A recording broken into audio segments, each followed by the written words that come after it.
And spawning in the top left-hand corner of Ruby Rock, we have the South Korean Terran player. We have the Red Terran. Oh, the Red Terran himself representing Shopper Rebellion. It is ByuN. And spawning in the bottom right-hand corner, we have as opponent, we have the French Zerg player. We have the Blue Zerg. It is hinO. And if you're in the chat, you know what time it is. It is Gamba time. Predictions are open and place your bets on who you think will claim the series. Best of luck in the chat as I quickly set up the in-game names. Un momento. This is ByuN. God, no one's using their actual name. Hold on, we have ByuN and we have hinO. Beautiful. Okay. So we have our fresh series here. hinO, what's important? Droning is going to be joining up back at home. Bearing in mind, we did see nothing but cheese, nothing but all-ins out of hinO earlier in the broadcast. We'll see if that trend continues. Likewise, ByuN going for what looks to be a more standard opener back at home. ByuN has been going for some cheekier builds in the PTR as well. ByuN has been very exploratory as of late, and we'll see if he's found something else in the PTR. Let's go. We'll see. I mentioned earlier that we have seen a couple of ghost rushes out of ByuN, true.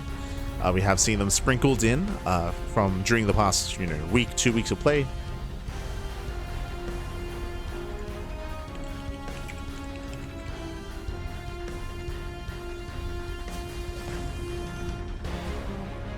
We shall see. That's good for now. We are just going to be settling in.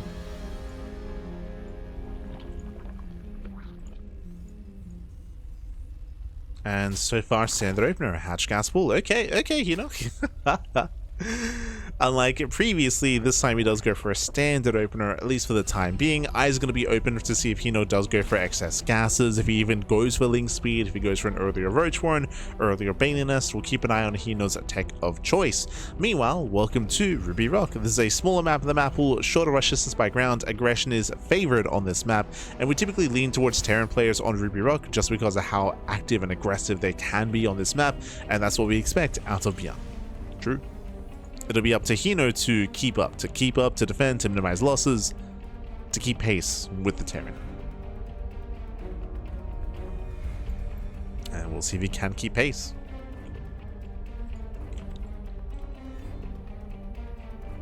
As link speed is being researched, and we're staying in gas. This is the first big tell here, the first big sign something is wrong. hinO staying in gas. This might be indicative of, again, a Bane Nest into a Bane Bus. It can be indicative of a Roach One into a Roach All-In, or a fast lair into potentially even Mutaplay. As Reaper is getting disturbingly low. Jesus. But here we go. We have 10 Lings in production, an excess amount of Lings. Gas is still being mined, and oh, for a moment I thought it was going to be for a Bane Nest for a Bane Bus, but no, we are indeed going for the fast lair. Now, by going for the fast lair, this could lead a couple of different ways. There's an Overlord across the map. Is it worth going for like a Link Queen Nidus all-in? That would be the case if we had an Overlord closer to the main expansion. Then I'd buy that a little bit more, even Drop Lord play as well. But with extra gases being taken, or no gases yet. Yeah, not entirely certain here. What is the plan with the lair? Oh no, as the Reaper gets in. The Reaper gets in, and ByuN, he does get a full scout. He does confirm the lair timing. He knows. Command center upgrade. He's now aware. He does confirm the lack of excess gas. Lack of second gas geyser. What is this for? Like, this wouldn't be for a Drop Lord just because the Overlord's not in position. What's the plan? If any. Like, this is... Okay, it is Drop Lords. Okay. I was so confused. I was like, what's are we going? But like, the issue here, the reason why it's a little bit weird as there we go, Drop Lords being made, is that in my mind it would only make sense if there was a Drop Lord here outside the main to drop directly into the main base. But no, we're going for 4 Drop Lords, and we're going to send our queens across the map. But that's a lot of Drop Lords here. Lings they poke in. ByuN, he does evacuate, going for his own 1-1-1 back in the main. Bunker is now done as well. ByuN being very safe and very careful. But again, ByuN, he knows something weird is going on, right? Whether it's a Nidus all-in, a Drop Lord all-in. Scans confirms lack of drones. Here we go. Drop Lords are set. And it's all or nothing. We have 3 queens. 3 queens. 5 Drop Lords. Okay. We're just going for the Dune drop into the main. But there's a bunker. There's soon to be 2 bunkers in the main base. Ay. I don't see this breaking the bunkers, I'll be honest. Oh no, yeah, the drop loads get scouted.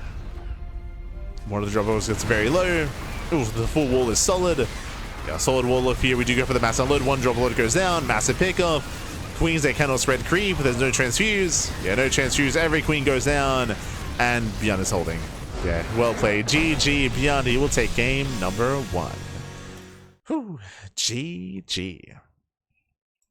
GG, well played. A wild game here to kick things off, by the way. A wild game as ByuN does take a lead in the series. Again, hinO had a unique build, and ByuN didn't exactly know what was going on, but he knew enough to just play safe anyway, right? Whether it was going to be a Nidus all-in, Drop Lord all-in, Bane bust, regardless of what it was going to be, ByuN, he was preparing here for the worst, and he was ready, and he shut it down. GG. GG, well played. With that, we are now getting into game number 2, going to be loading into Winter Madness. Let's go.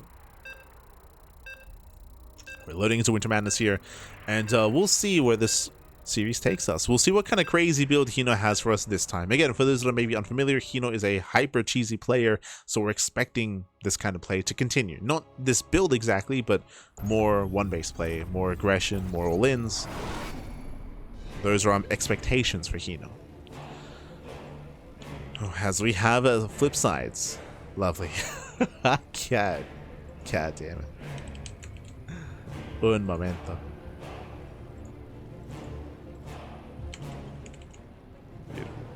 As spawning in the bottom right hand corner of Winter Madness, we do have the red Terran player.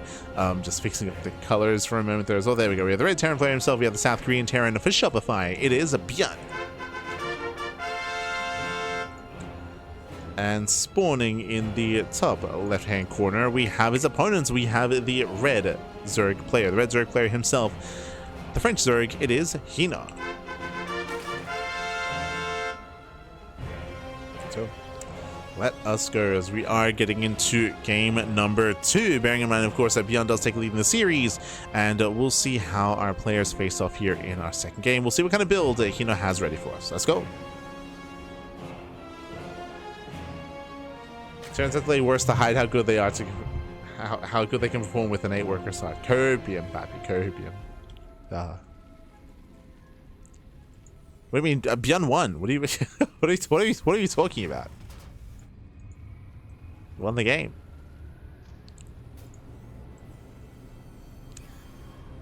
Or unless you're saying that ByuN should be playing, he needs to play worse, is what you're saying. You're like, Pappy, for the narrative, what are you doing? True. Cap. As for now, Hatch Gas Pool opener here at hinO. So far, standard opener, which we saw last time as well. But the question becomes, you know, what is this for exactly? Are we going to invest into link speed? Are we going to stay in gas? Do we pull out? And do we invest into something greater? Eyes are on hinO.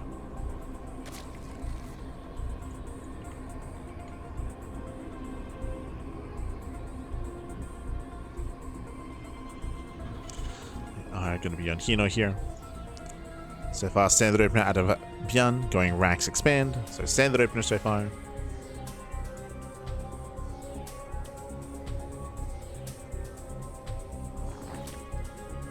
Does open Reaper, moves out to Scout.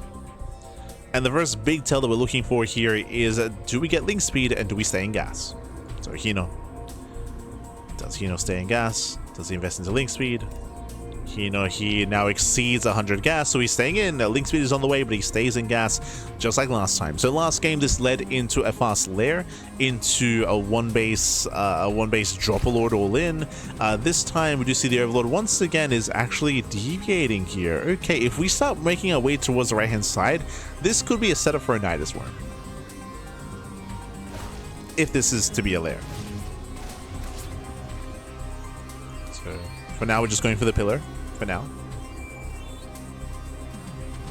But this is a bit of a larger main base on Winter Madness, so the idea of trying to hide something here, I mean, I can see the logic behind it.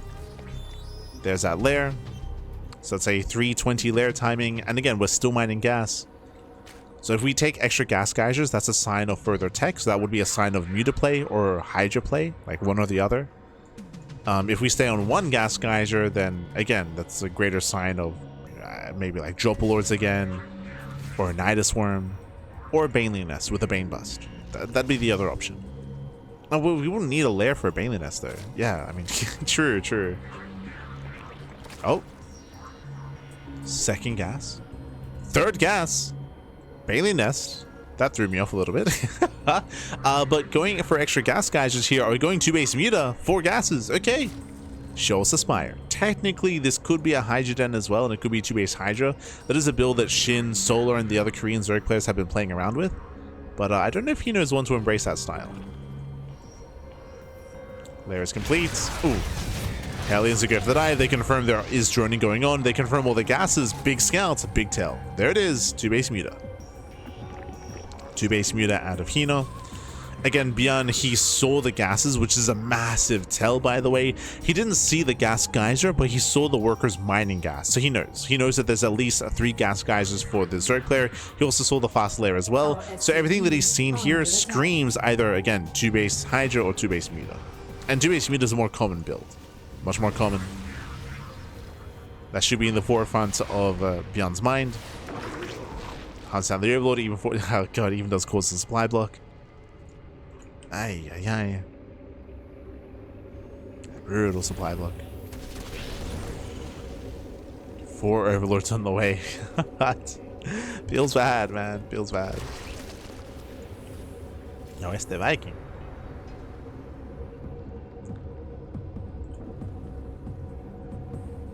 And again, from here, we're going to be investing into as many meters as we can. Technically, ByuN has yet to fully confirm. Back at home, do we have an eBay? The answer is we do. Yeah, eBay's already done, so we can start blind turrets. Viking into the main. Additional supply depots required. Does threaten the mineral line. As in getting behind it. We'll snipe one of the Overlords. Not bad. One Overlord goes down. We get a full scout behind the main. Now making a way towards the natural. And we'll confirm. There we go. Does confirm what's going on back at home. There we go. Turrets instantly being thrown down. User on the way. I believe 8, 10, 11. Yeah, 11 meters. Now moving out across the map.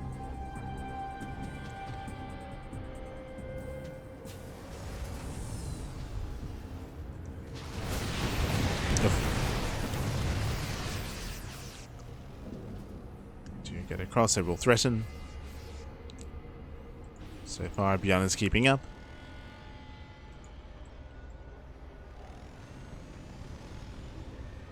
As I mentioned, he's already aware as to what's going on. Now, we do see that he is not droning, by the way. He is massing up some Lingbane back at home. He's massing up his army. Units, they fail to catch any units. And ByuN does get across. Scans at a time. He does spot the Banelings.